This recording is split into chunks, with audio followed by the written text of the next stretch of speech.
Pedro Tello, qué gusto escucharte. Buen día, ¿cómo estás? Darte a ti y a quienes nos escuchan.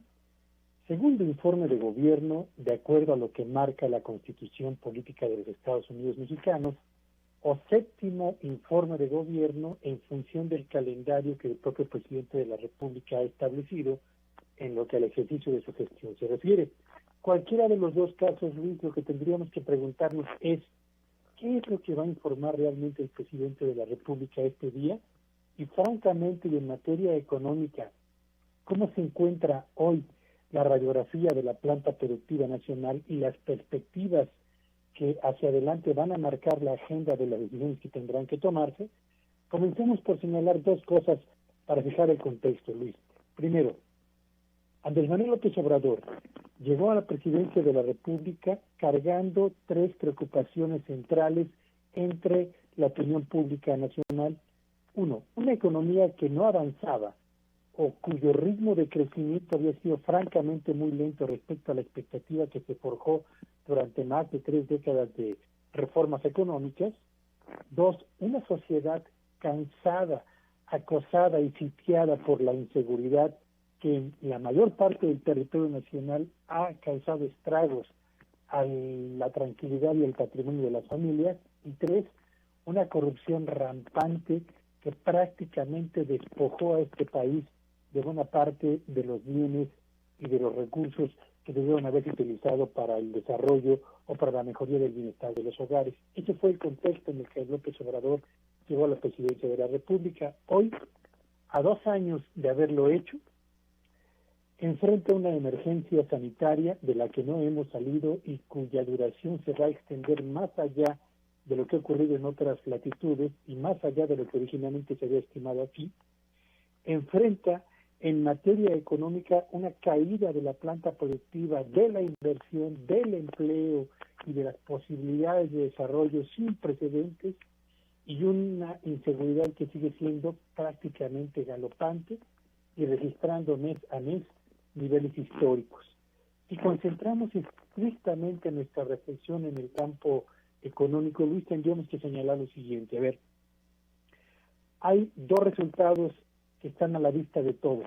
El primero, y son los buenos resultados, que tienen que ver con la estabilidad con la que se ha mantenido la economía mexicana, es decir, estamos a flote, nos mantenemos a flote, a pesar de estar atravesando por aguas muy turbulentas y en medio de una tormenta económica a escala mundial. Y en efecto, la inflación, aunque ha repuntado, se mantiene todavía en el nivel del rango objetivo del Banco de México. Dos, las tasas de interés siguen descendiendo más lentamente de lo que quisiéramos, pero descienden en lugar de dispararse como ha ocurrido en otras situaciones difíciles.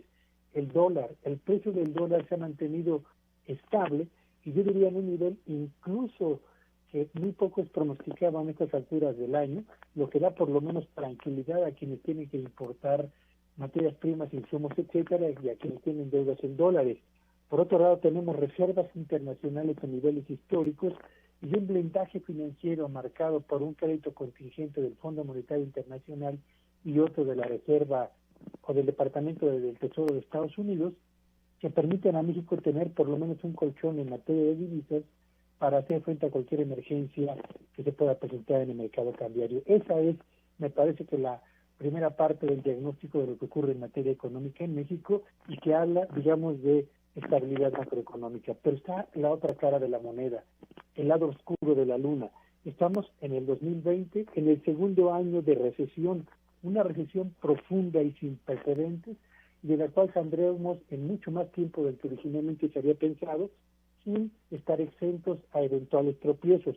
Tenemos niveles de desempleo que crecen de manera acelerada, destrucción importante de empleos en el sector formal de la economía, cierre de más de 250,000 empresas de menor tamaño, aumento en la pobreza extrema y una importante reducción en la clase media. ¿Qué va a informar el presidente de la República, Luis Auditorio? No lo sabemos, y vamos a escuchar en el mensaje que va a pronunciar en unas horas más tarde, pero lo que es evidente es que México tiene que modificar por lo menos parte del escenario en el cual se mueve el día de hoy, particularmente el distanciamiento entre el Poder Ejecutivo y los empresarios, porque si no se resuelve eso, Si no se define una estrategia para salir de este problema, Luis, vamos a enfrentar no solamente un sexenio perdido que ya es un hecho, sino además una planta productiva cuyo patrimonio habrá sido destruido por el cierre de empresas y sobre todo con un mercado interno sin capacidad para impulsar de nueva cuenta la reactivación económica del país en los años por venir. Así que, según mi informe de gobierno o inicio del proselitismo electoral, ya lo veremos. Gracias, Pedro Tello. Te seguimos en tus redes. ¿Cuáles son?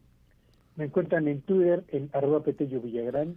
Feliz martes para todos. Oye, no quiero dejar de señalar, porque aquí también nos lo dicen mucho en el WhatsApp, la inflación, las tasas de interés, un poco el dólar estable, un poco las reservas también, el asunto, o sea, mucho es del Banco de México, ¿eh? No, enhorabuena que es autónomo, porque si no lo fuera, híjole, quién sabe qué gallo nos estaría cantando. Sí, por supuesto. Independientemente del, digamos, el beneficiario y promotor de estas condiciones de estabilidad económica, forman parte al final del día de la radiografía que define nuestro presente. El problema es que nuestro futuro no pinta nada bien y es ahí donde tenemos que concentrar buena parte del esfuerzo nacional. Gracias, Pedro Tello, te mando un gran abrazo, muy buenos días.